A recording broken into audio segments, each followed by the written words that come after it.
Bonjour, je m'appelle Raymond Demey et je suis diseur de bonne aventure. Je suis également analyste existentiel et life coach. C'est la 6e fois que je m'adresse à vous pour vous parler de mon art, la mancie. Comme les fois précédentes, j'ai préparé un texte. Je vais vous le lire et vous le commenter. Mon discours de la fois passée s'arrêtait sur un rappel sentencieux. J'y disais que si le je ne se souvenait pas de son moi, celui-ci ne l'avait pas oublié. Tout comme l'âme n'oublie pas sa psyché, et que Pénélope ne risque pas d'oublier Ulysse. Tellement ces instances profondes ont besoin de leurs représentants pour être reconnues dans leur expression.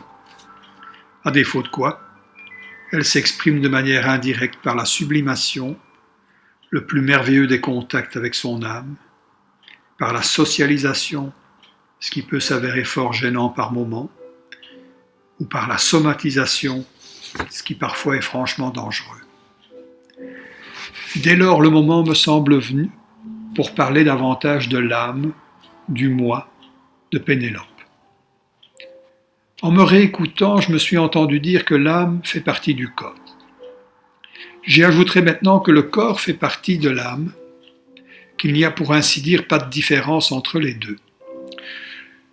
Plutôt que de dire corps et âme, je dirais mon corps est âme, qu'il n'y a pas d'âme sans corps, que toute âme au monde est un assemblage de corps et d'esprit, ce qui me rapproche de Jung qui disait que le monde était la vallée où se forgeait l'âme. Pourtant, on n'en parle plus guère de cette âme. Que lui est-il donc arrivé ? Il se trouve que Descartes et les siens, au XVIIe siècle, se sont mis à démanteler l'âme chrétienne, qui fréquentait à la fois le paradis, le purgatoire, l'enfer, pour renommer l'âme esprit. Et du coup, l'âme est devenue immatérielle et radicalement séparée du corps. Elle s'est transformée en un lieu saint de la pensée qui fonde l'être humain dans sa rationalité, ce que résume la phrase « je pense donc je suis », avec pour programme de nous rendre maîtres et possesseurs de la nature.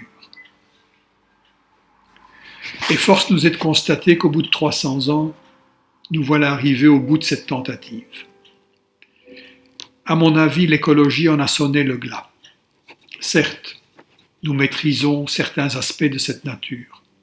Nous l'exploitons surtout, en détruisant au passage l'anthroposphère qui nous permet d'y vivre. Parce que nous sommes restés à notre corps défendant ce petit bout de nature que montre notre corps, qui ne se laisse pas malgré tout réduire à être une biochose ou une marchandise. Nous ne sommes pas devenus des purs esprits non plus. Et je crois que ce que Freud a fait il y a une bonne centaine d'années d'ici en postulant, à l'instar des surréalistes qui le faisaient aussi, l'existence de l'inconscient, c'était réactualiser notre âme, lui donnant un nouveau statut, un droit de cité sous la forme d'un ça, tout à fait inconscient, certes, mais c'était déjà ça. Et ce ça incluait le corps, en tout cas, se manifestait à travers le corps. Notre corps se mettait du coup à être à nouveau le creuset matériel, l'atanor, qui nous est donné en début de vie, pour y fomenter de l'âme en y adjoignant de l'esprit. Comme vous le voyez, la métaphore alchimique de la transformation du plomb en or est toujours actuelle, le plomb étant ici la chair et l'esprit, et l'or, l'âme et sa psyché. Mais nous y reviendrons.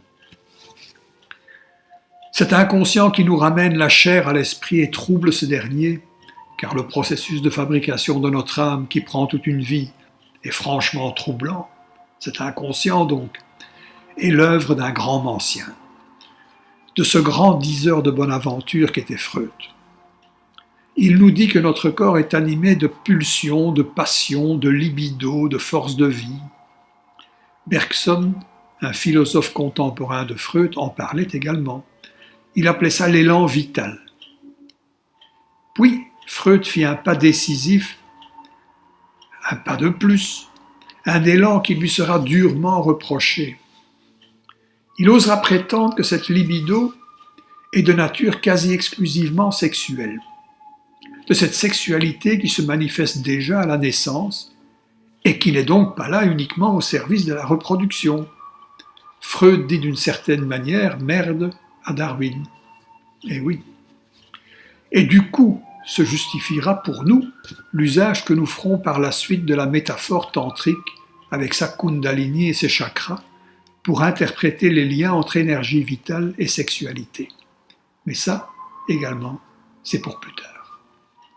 En attendant, le progrès essentiellement technique et sociétal, car il ne faudrait pas oublier la montée du capitalisme industriel qui fut accompagnée par celle du socialisme et du communisme, ces choses vont ensemble, ce progrès donc se trouve mis en question par quelque chose qu'on pourrait appeler le goût de vivre. Par le goût d'exister, et du coup par le dégoût d'exister, l'existentialisme de Sartre et de quelques autres étant passé par là. Par le dégoût également, par la nausée de mener une existence uniquement spirituelle et morale, une existence très chrétienne, dans le sens doloriste du terme, une existence privée de toute joie charnelle, et de tout amour aussi, car sexualité et amour se sont rejoints, et s'aimer passera désormais par l'entente sexuelle, et le bon parti devra plaire également à ce niveau-là. Et tout ça évoque un mythe ancien qui fonde plusieurs contes de fées actuels, que nous connaissons tous. Un mythe fondateur qui a été mis sous forme écrite par Apulée au IIe siècle de notre ère, j'ai nommé le mythe de Psyché. Ce qui nous ramène à notre âme et à son miroir, la psyché.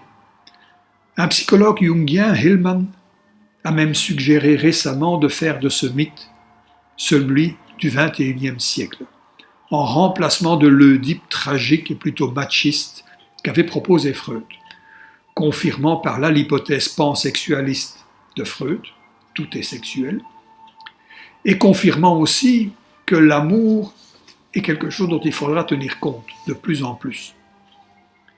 All you need is love viendrait ainsi remplacer un ordre social basé sur l'avoir, le pouvoir et accessoirement le savoir. Et voilà le drame social se déroulant sous nos yeux en termes de mœurs. Voilà peut-être une des racines de l'actuel féminisme, mais aussi de la défense des droits des enfants et de tout ce qui en fin de compte nous paraît humainement aimable. Et bien sûr, on parle encore de droits qu'on revendique. Mais cela me semble passé. Actuellement, c'est de plus en plus souvent on aime ou on n'aime pas. Le mythe de Psyché, donc. C'est une longue histoire. Psyché est la fille d'un couple royal. Elle a 2 sœurs. Et elle est très particulière. Elle ne ressemble vraiment pas à ses 2 sœurs. Elle a un problème, en fait. Elle éblouit tous ceux qui l'approchent par sa beauté. Les hommes n'osent pas la demander en mariage, par exemple. Se pourrait-il que, se regardant en elle, ils se voient tels qu'ils sont vraiment et prennent leurs jambes à leur cou? Tout le laisse supposer. Le roi qui veut marier sa fille s'inquiète de cette situation et décide d'aller consulter l'oracle, le diseur de bonne aventure local. Il lui est dit d'offrir sa fille en mariage à un monstre, de l'amener à un point donné de la haute montagne et de l'abandonner là. Un monstre viendra l'y chercher. Le roi est atterré, sa petite famille aussi, et s'est vêtu d'une parure de mariée et accompagné d'un cortège plutôt funèbre que la jeune Psyché est escortée à bon port et laissée là. Elle y pleure tout son soul, et bientôt un vent violent, le beau Zéphyr, s'empare d'elle et la transporte dans de lointaines vallées où se trouve une demeure merveilleuse en haut d'une petite colline herbeuse et fleurie. Il y règne une température idéale, tout y est beau et enchanteur. Arrivé là, aucun être humain ne l'accueille, mais des voix se mettent à sa disposition. À mon avis, la vallée profonde et les voies sans représentation physique suggèrent l'existence de l'âme. Psyché est arrivée dans la demeure de son âme. Et elle s'y habitue très rapidement puisqu'elle est chez elle. La nuit venue, elle se couche et reçoit, comme dans un rêve, mais pourtant consciente, une visite inopinée. Ce visiteur semble faire partie de la maison et de ses enchantements, et Psyché ne s'en méfie pas, elle n'en a pas peur. Bien au contraire, elle se laisse séduire par lui, et il l'initie à l'érotisme le plus torride. Les jours passent, et les nuits ardentes aussi. Psyché est heureuse. Quoique. Son visiteur lui a demandé de ne jamais chercher à le voir, et cela la chipote. Elle voudrait savoir à qui elle a affaire. Puis il y a que ses sœurs et ses parents lui manquent, qu'elle voudrait les revoir. À mon avis, l'âme avec laquelle Psyché a affaire ne peut être vue, puisque l'âme de Psyché c'est elle-même, et que cet inconnu nocturne fait partie d'elle. Puis il y a revoir la famille, pouvoir se faire reconnaître dans ce bonheur éprouvé d'être pleinement elle-même. Maman, papa, mes sœurs, je suis heureuse, seule, certes, mais heureuse. Quelle idée, non? C'est comme d'avoir reçu l'appel et d'entrer au couvent pour s'y fiancer avec le Christ. Il y a là une forme d'union érotico-spirituelle d'un genre tout à fait interdit. Il y a fort à parier que sa famille ne verra pas cette histoire d'un bon œil. Bon, Psyché persiste. Elle revoit ses sœurs, Zéphyr fait un aller-retour, et ses sœurs lui disent, comme on pouvait s'y attendre, combien étrange est l'histoire que leur raconte leur grande sœur. Et elles lui disent que ce visiteur nocturne est probablement un monstre, qu'il faut qu'elle dévoile et qu'elle dénonce le cas échéant, que tout cela est une fumisterie. Et elles parviennent à persuader Psyché à son corps défendant. Revenue au bercail, Psyché attend la nuit. Elle a préparé une lampe à huile et de quoi l'allumer afin de voir son visiteur. Il surgit, il batifole jusqu'à ce qu'il s'endorme à ses côtés. À ce moment-là, elle allume sa lampe et découvre un merveilleux jeune homme. Et au pied du lit, elle voit son arc et les flèches qu'il y a laissées. Et elle se rend compte qu'il s'agit du dieu Eros lui-même. Elle est émue, sa main tremble, une goutte d'huile brûlante tombe sur l'épaule d'Eros qui se réveille, la regarde, horrifié, puis s'enfuit. Du coup, l'enchantement est rompu. Tout dans la maison de l'âme s'effrite, s'estompe, disparaît. Et Psyché devient une âme en peine, pleurant son amour disparu. Psyché a rompu le contact avec son âme, elle l'a dévoilée. Et je pense que la composante érotique de notre sexualité, notre âme elle-même en fait, a besoin de la pénombre, d'un port de voile pour perpétuer cette sexualité, cet érotisme. Je pense que sans voile, l'érotisme se rapproche souvent de la pornographie, que je ne condamne pas, mais c'est pas pareil. Puis il y a qu'en la dévoilant, Psyché a montré qu'elle n'avait pas confiance en son âme, mais davantage à ceux du monde extérieur. Ce qui veut dire que notre âme, il faut y croire, mais plus généralement que pour aimer, il faut croire, que la foi et l'amour forment un couple indissociable.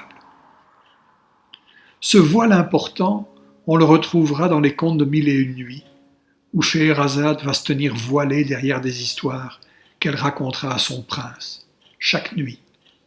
Raison pour laquelle il ne se débarrassera pas d'elle, il veut connaître la suite de l'histoire. Et Mille et une nuits, en langage des oiseaux, cela veut dire la vie durant. Une vie érotique, une vie libidinale, la vie de l'âme et de sa psyché est faite d'histoires qu'il convient de mettre bout à bout et de conter de manière plaisante. Notre âme veut nous ensorceler, nous enchanter, c'est vrai. Laissons-la faire, car c'est ainsi qu'elle nous dira notre bonne aventure et qu'elle transformera notre avenir programmé en une bien plus magique destinée qu'il lui faudra mille et une nuits pour nous raconter.